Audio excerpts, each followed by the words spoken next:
Et puis, début ce matin à Libreville de la quinzaine des Nations Unies, un espace dédié donc à la représentation du calendrier d'activités qui permettra de consolider les différents partenariats entre le Gabon et cette organisation internationale. Le représentant résident des Nations Unies était ce matin face à la presse pour rendre public les différents secteurs concernés par l'opération. Lariska Lormamengi et Bertin Osaga ont représenté la rédaction à cette conférence de presse.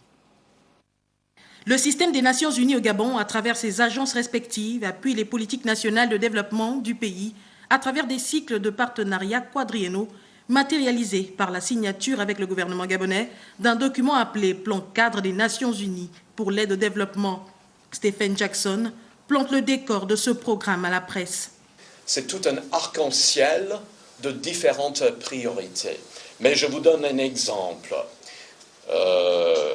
D'ici à 2030, éliminer la faim et faire en sorte que chacun, en particulier les pauvres et les personnes en situation vulnérable, y compris les nourrissons, aient accès tout au long de l'année à une alimentation saine, nutritive et suffisante.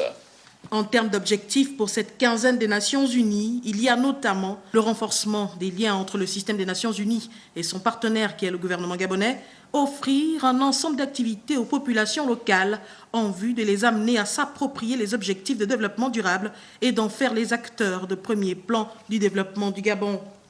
Le plan cadre des Nations Unies pour l'aide au développement constitue la réponse collective des agences onusiennes aux priorités de développement du gouvernement et du Gabon, décrites dans le plan stratégique Gabon émergent et le plan de relance économique, tout en s'arrimant à l'agenda 2030 des Nations Unies et à l'agenda 2063 de l'Union africaine.